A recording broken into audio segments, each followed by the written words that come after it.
Hello, everyone, and welcome to the Deeply Renegade podcast. My name is Molly, also known as the Deeply Renegade, and I'd like to welcome you guys to episode 46, which will be entitled Like an Adult. Um, so, I finally got the very exciting news. Um, whatever. I have a job! Yay! So, for the first time, I have permanent full-time employment, and I am totally, hopelessly thrilled and terrified at the same time. So I have been, um, incredibly busy trying to put together all of the random things that need to be completed and finished and squared away before I leave. Um, and I will be moving to the Dallas-Fort Worth Metroplex, which is why I was in Dallas last week or 2 weeks ago. So I've signed the offer. The offer was good. I have relocation benefits, so we're in the process of figuring out if we can buy the house we liked that we saw on our trip. And so far, all systems go. So it's incredibly exciting. And I have talked maybe a little bit with the mustache girls about what it means to be a Dallas or whatever, a knitter in Texas. So we'll see what changes. But um,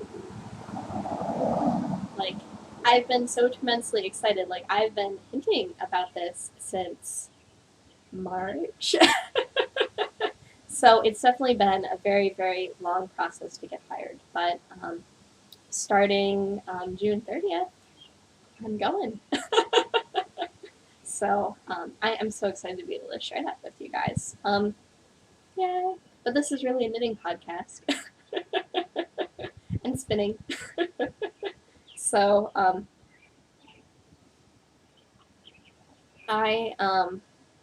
my coffee this week is the Einstein Brothers Neighborhood Blend, and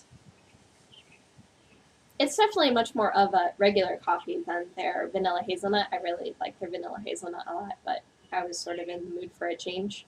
So, it isn't. I would say the vanilla hazelnut and soy milk are better together than the neighborhood blend and soy milk, so I just need to finish off the thing with soy milk and maybe switch back to coconut milk for my creamer of choice. um, so that is the story there. And I'll probably just have to put my coffee down because my little ledge is completely covered in stuff to show you guys. So the thing that got the most love this week is the nubum, which is of course not on the top of the pile. So I'll actually talk about the alfaba first because it's on top. So this is the alfaba pullover. It's a Mary Annabella design, and I'm reknitting the top of it because the top of it is the wrong color on mine. Looks like I'm talking about the nubum last today. So I showed this last week, and I don't know if today in different light it is. Maybe I can show a little bit about what's different about this color. I don't know if I can show what's different about this color. It's just not going to work. Let's just say that it's subtle, but obvious. So I am getting pretty close to the point where I will actually be knitting in the round again. So if I point on this sweater as to where it is that I'm at about here. I just have a couple more rows and then I'll be casting on the front stitches for the scoop neck. And then I'll knit in the round for a little while. Split for the sleeves, add in the horizontal bust darts. Sorry, I'm showing the sweater and you guys can't even see what's going on. There we go. So I'm here, I still have about this much, sorry, can you guys even see, about this much to go before I'm done reknitting the bodice. So it turned out that, what is it, I ended up going jeeping with some friends, and that was the first time that I've ever been jeeping before, and so it was the case where there was a possibility of being completely drenched in mud. Um, so I figured a chart would be bad, and I didn't really want to get my new bum drenched in mud. So I brought this project instead, because it was looking like I wasn't even going to get a chance to work on it this week. But I ended up getting quite a bit done, because it was like a half-hour drive there, and then we spent several hours there. And then when the Jeep wasn't moving, then I was knitting. So so it was a fun day. It was an experience. I've never, what is it, been in a vehicle going up such ridiculous things. We ended up like driving down a creek. Like it was just entirely ridiculous what situations you could put that stupid car in. And it's not necessarily going to be a hobby that my husband and I share, but it was interesting to be able to go out and share that with our friends. So that was cool. So this is coming along. Really, it's the case where this thing is actually the closest thing to being done out of all the things that I'm working on right now. So that's what I forgot. I forgot to weigh my yarn. Whatever. I'll put it in the show notes. Not necessarily, what is it? I'm trying to figure out how far it is that I'm on my Nuvum right now, and so part of that is weighing how much yarn I had. So I weighed all of my yarn at the beginning, so if I weigh all of my yarn now, I know how many grams I've knit, to figure out how far it is into my little project, and then figure out whether or not I actually do have enough yarn to do all the things I want to do with it. We shall see. So the next thing I want to show you guys is there actually hasn't been any knitting done on this. No knitting. But there has been some ripping, which you can tell by this strange, bizarre pile of yarn that's been following this around. So I ended up needing to rip out the toe of the Maurice sock. I had my husband try it on last night, and the Dear Sweet Level 1 has confirmed that I wouldn't be able to make the heel much smaller, which is fine. B, he's worried that the heel might in fact be a little bit large, which is crazy making. And he tried on the toe. So where I've ripped back is basically where his pinky toe starts, so I'm not sure at this point if the toe that I'm going to knit in its stead will just be my normal recipe of toe or not, but I just have the stitches like hanging out all loosey-goosey. And it looks like only maybe one of them has dropped in all of the abuse. No, it hasn't even dropped. So they're just hanging out here. I think this is proof that these particular yarns would actually have been pretty good for steeking or something, because they're just, those little stitches are just hanging out there. So I'm not sure what exactly went wrong on the sock, but I'm going to try again with a different set of decreases and see how it goes. And then obviously I have this pile of yarn. My husband did not like my idea of me just knitting the toe red like the cuff. Crazy making. But oh well, that's why he's the Dear Sweet Level 1. So at some point I'll probably get working on this. Probably, it was the case, it took a while to get him to try it on, so I might be able to stick this on the needles again and then wail on it for a while. But I'm still not even halfway done with this pair of socks at this point, but it'll be so much yardage for stash staff, so it's just a little bit crazy making. So we'll see how this goes. He definitely really likes the socks, so that's cool. Now to the new boom. It's a little bit breezy today. So as a result, my fiber is just sort of blowing in the wind, which is interesting.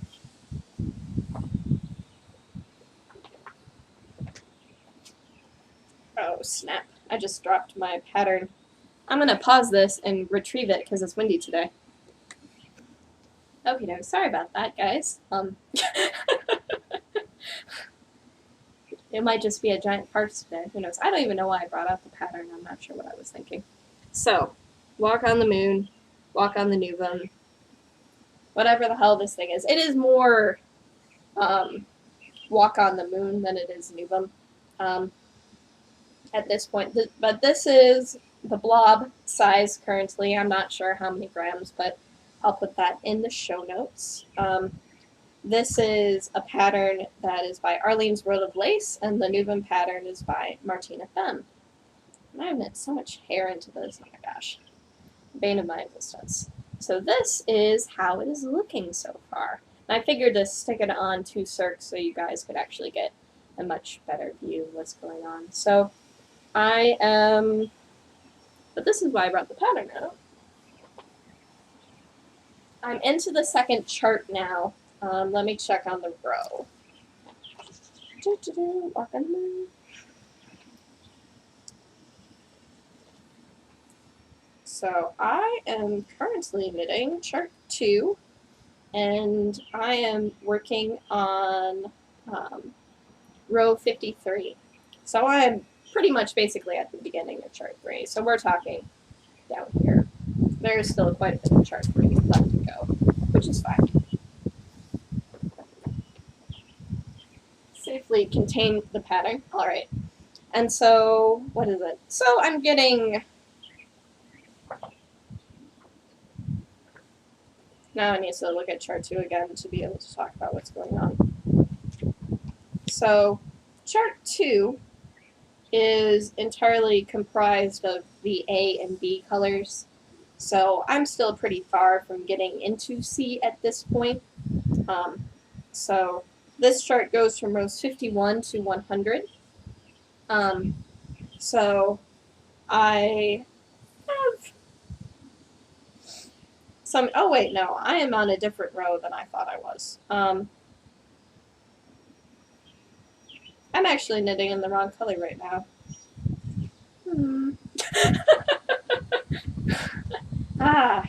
I am actually knitting row 61 in the wrong color, so oh well. That's what I get for not checking this chart very often. Like, oh, I know how it goes, and then, whatever.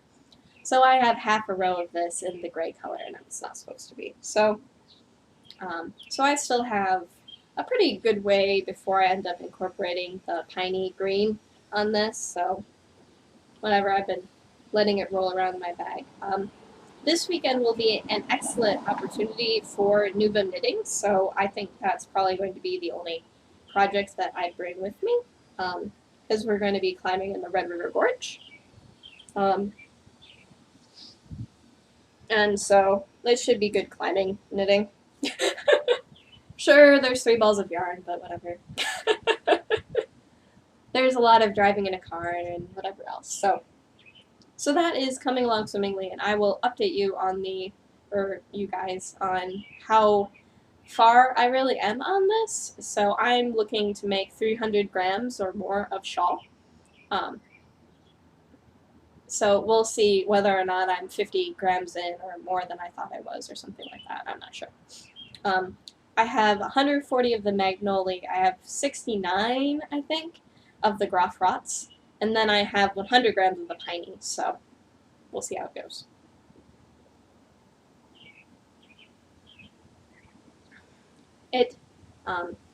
It's been my primary knitting for this week, so it'd just be the case where it's easy to carry around. It's pretty mindless to knit for the most part. Like, most of the motivation is coming from, like, getting to the next thing that you get to do different. So, the stockinette rows, not very exciting, but that's why I knew that I could knit a walk on the moon in the Nuvum shape and be much happier than I would be for knitting a Nuvum in the Nuvum shape. And the shape that I'm actually using is not actually really the Nuvum shape at all, but it pleases me. I have worked it out so that the decreases are set up or not the decrease, the increases are set up in a way that will block flat. So that isn't the worry at all. It's just a matter of, I decided to go for, what is it? Equilateral triangles. So that is the story there. So what else? So I have spinning to show you guys, and then I have some stash positions. On the subject of weaving, I left the weaving inside. It's sort of annoying to carry it outside when it's so happy sitting there. And I had probably done about 8 inches yesterday, so it's just a case where you sit down, you weave for a while, you end up exhausting however much it is, and then you move on. So my goal is to get all of the weaving done before I move, so I should finish that up. It might turn out that I end up not making the scarf with the Cooperth and Noro for a stash dash. I'm not sure at this point. There's more things that I have to do with my time now because I need to like prep the house for sale and stuff like that. So we'll see how it goes. It's definitely a case where I'll probably sit down while the podcast is doing its thing. Whatever the post-production steps that I need to do, and just whatever, knocking out a bunch of scarf again. I can't tell if I'm even like halfway at this point. I think there are more wraps on the feeding side than there are on the finished side, so we'll see how that goes. Which is a case where I need to put time into it. So, spinning. I'm only working on one project. That's sort of backfired.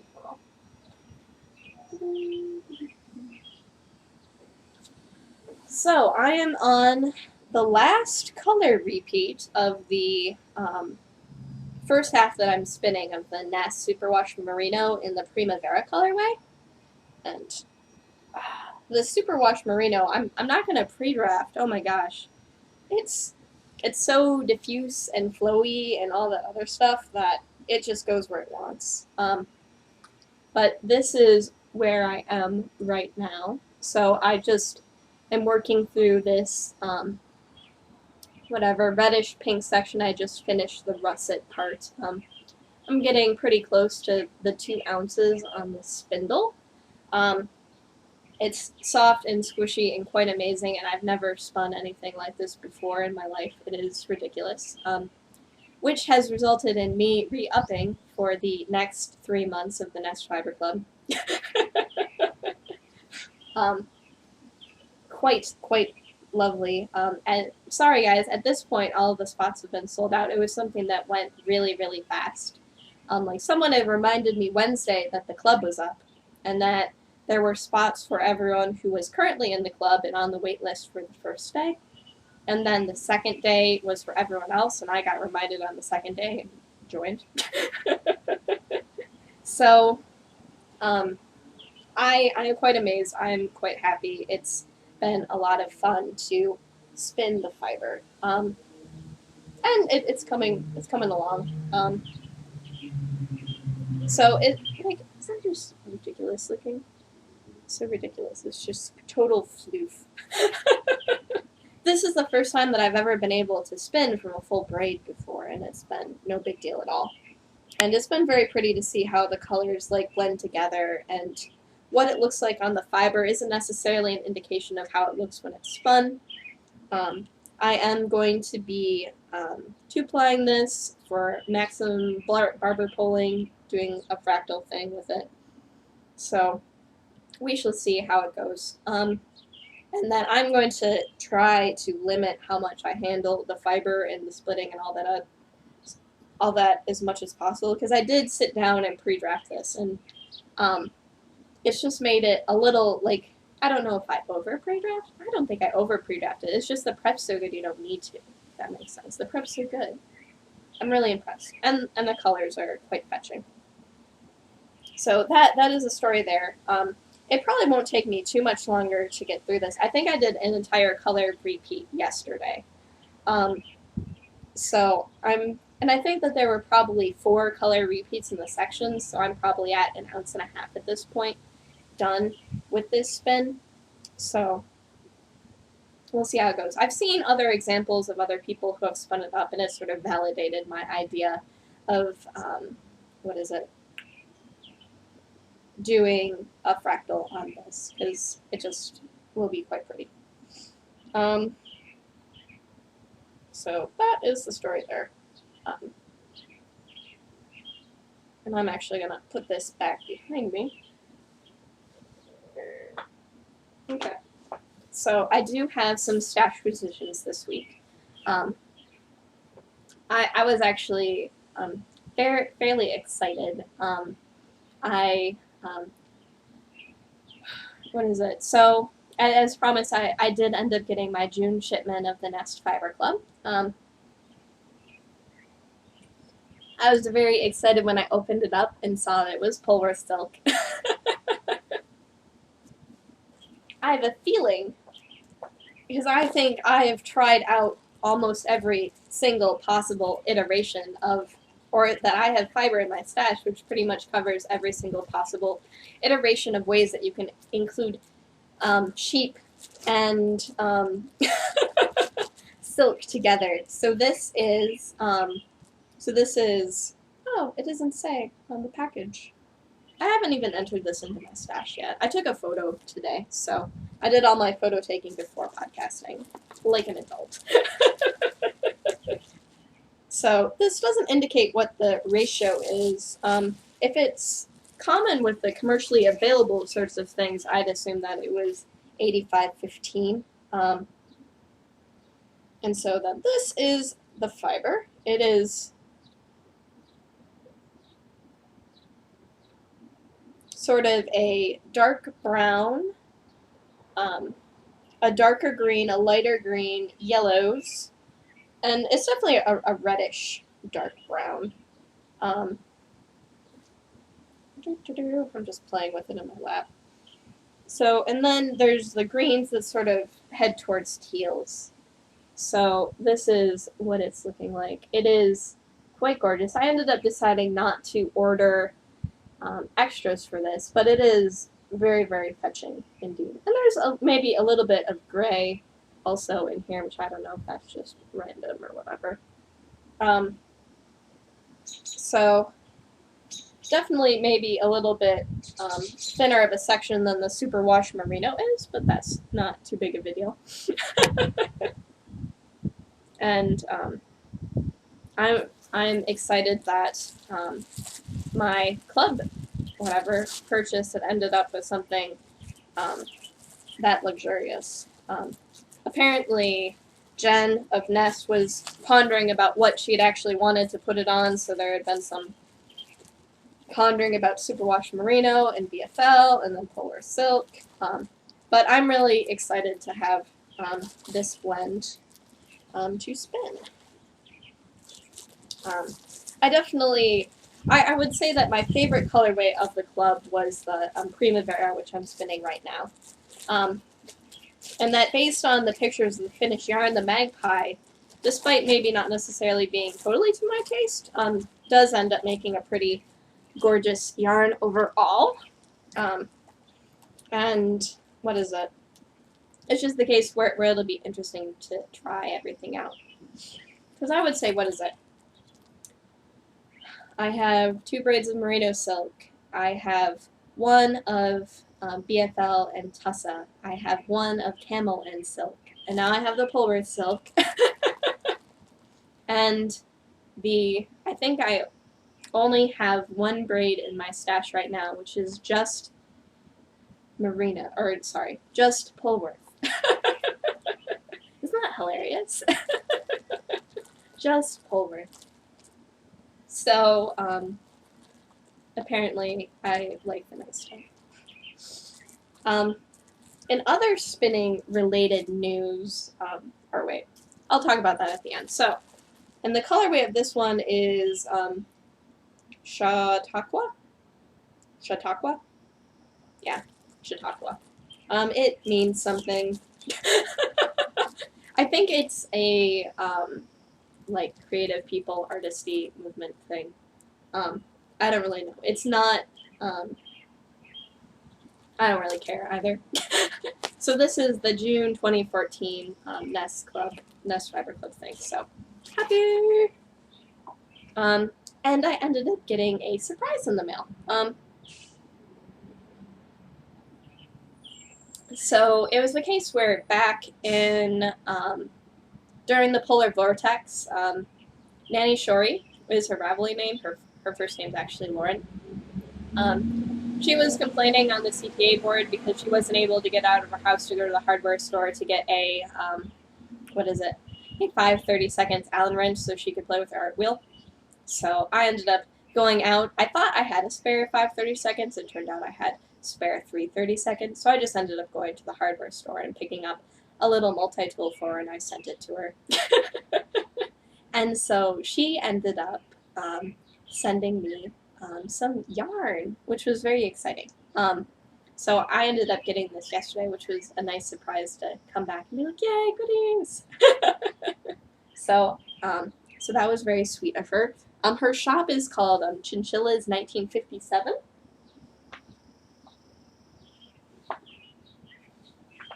I had a slight moment of panic where I thought my walk on the moon pattern had blown away again. So she ended up sending 2 things. She sent a sock blank, which is colors of black and green. It's very, very subtly colored. It might have turned out that it was an overdye or something like that. I'm not sure. But I know that when I was looking at it inside, I couldn't really tell what was going on, but it is very subtle. So this is a 100-gram sock blank, and it is, oh, what is it? And machine knit and all that jazz. And it's a 90% merino, 25% merino blend. So it will be interesting to knit up and all that other stuff. I don't think it's a match sock blank, so this is just a single 100-gram thing here, as far as I can tell. And then it had just really cute packaging, so then it was rolled up with this little tag on there. So I'll roll it back up again. So definitely pretty dark colors, but it should be interesting. It definitely feels very, very lovely on the hands. So that was pretty cool. Oh, apparently I did this backwards this time. Oh well. No big deal. And then this is her card. So Chinchilla's 1957. So it's 380 yards. And it is a kettle-dyed sock blank. She also sent 2 smaller skeins as well. So I'm actually in a little bit of a debate with myself. I'm trying to figure out if she had just dyed these or if she had spun these. So, like, looking at the color variation, I think that she spun them and Navajo applied them. But I'm not 100% sure. There was no note in her package, so I ended up thanking her on Ravelry. But it is, what is it? Certainly very, very pretty and definitely my colors. So it's blues with hints of purples and yellows and reds. So they're both 125 yards, but they are different weights. And it's 75% superwash wool and 25% nylon. So I think they're destined for socks, and they're probably going to need to have coordinating cuffs, heels, and toes, but that's no big deal. I'm pretty sure that the blackish sock blank here would actually make pretty good stuff for those. It's really interesting when I got in the sunlight. There's definitely much more green in it than I had initially noticed. So pretty cool. And I know I was just sitting there, having them sit on the couch, and I was petting them because they're just a really lovely and wonderful surprise. I honestly, I wasn't really expecting anything in return. I just figured it'd be nice to help someone out who wasn't really able to get out, but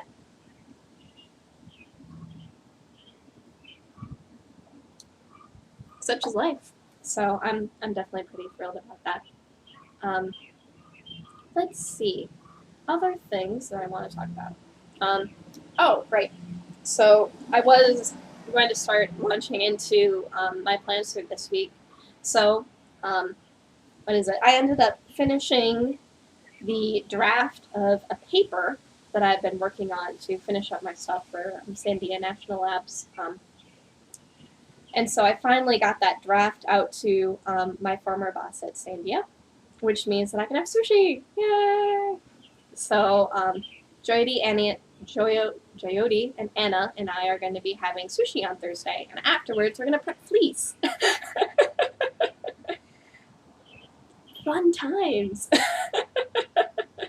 So I actually need to get out to Target today and buy some tubs. So the way that I prep fleece is the you can always add water hotter than what's the fibers currently sitting in method. So what that means is that I have 5 gas burners on my stove, and I'm going to have 5 pots on those gas burners. And once the water hits boiling, then what I do is I drain out the current batch of water, and then I pour it all over the fleece. And it's perfectly fine to pour boiling water on a fleece. It's the thing that felts is going from hot to cold. So as long as you're hotter than your water, or the water that you're pouring on is hotter than the water that is currently in, there's no chance of felting. And you're not going to be sloshing everything around like a mad person. So fear of felting is good. But for the most part, it's a pretty low stress sort of thing. So mostly it's just waiting for the water to get hot enough to boiling. And really, you need the water to be, I think, at least 180 degrees Fahrenheit in order for the lanolin to detach. So you do need quite warm water in order for it to work. So, so I use Dawn dish soap, and then the final rinse is a rinse in vinegar. The thing being that dish soap is a little bit basic, and basic things are bad for wool. So as long as you finish with something acidic, acid within reason, or the weak acids that we can easily get at home, like citric acid and vinegar and stuff like that, are all perfectly fine to put your wool in. So it'll be the case where you finish with some white vinegar or citric acid. I think it turns out that citric acid in bulk is cheaper than vinegar in bulk, but I'm not too worried about it. Since we have such hard water, we end up using vinegar an awful lot when we need to clean things like hard water deposits and stuff like that, so it's no big deal. So that is the story there. So we'll do a couple of rounds of cleaning. I'm not sure how much fleece I'm actually going to be able to clean, but Joydy has llama, and Anna has llama, and I have the Corriedale BFL Shetland. So, and I'm probably going to be selling some of the Corriedale BFL Shetland to Joydy, so I wanted her to be around for the prepping of it. So that is the story there. And the fleece is actually pretty low oil, and I don't think I'm planning on carding it. I think I'm just going to spin from the locks just because it's so gorgeous. But I'd rather have a clean fleece when I move. So that was the important thing. And then having people around to help clean fleece. So I think it's going to be the case we're going to have 6 tubs. And you want to leave a lot of room in the tubs in order to clean the fleece. So they're going to be pretty big size because you want it to float around. If it's all scrunched together and you've crammed in as much wool as you can, you're just going to have to do more rinses to clean it anyway. So it's going to take the same amount of water no matter what. So if you leave lots of room, it's faster to clean. And so we'll just have our 3 parallel processes going on at the same time. And lots of timers. Like, because if the water cools too much, then the lanolin rebonds, and then that was sort of missing the point of what's going on. And I might need to ask around to see if there's anything special that needs to be done with llama. I'm not sure. I've never done llama before, but we'll see how it goes. Because she already came into 5 garbage bags full of llama.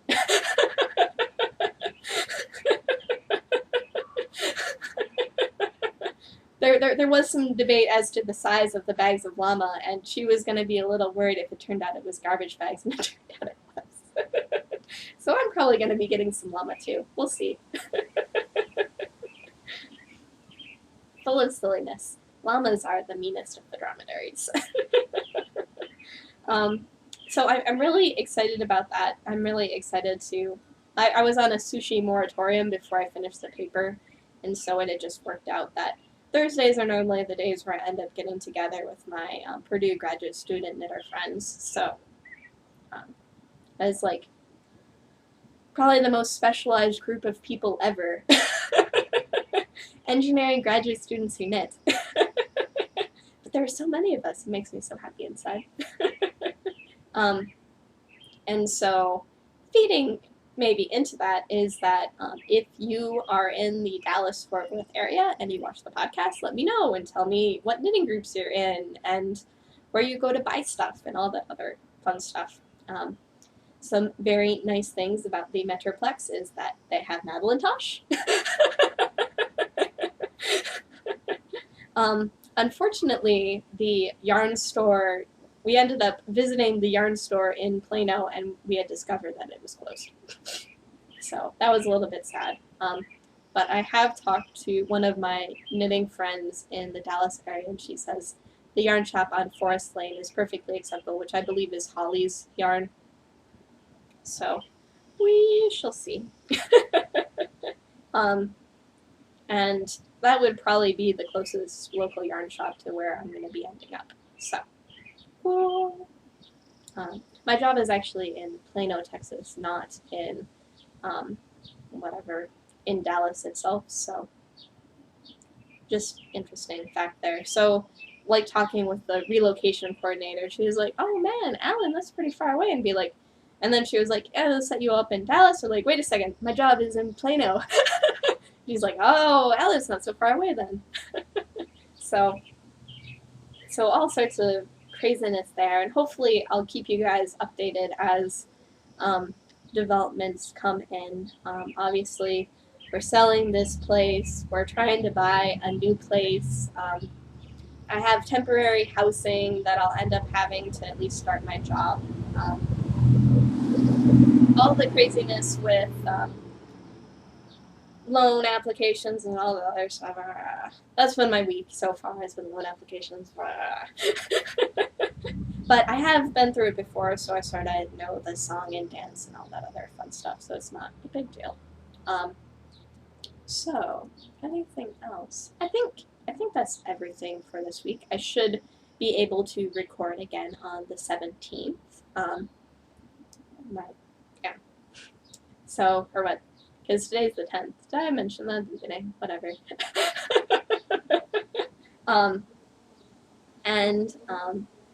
I am so happy that I've gotten my my first real adult job. It's been 5 years in graduate school, so it's time. And I hope you all have a lovely week. Feel free to chat it up in the threads. So take care, guys. Bye-bye.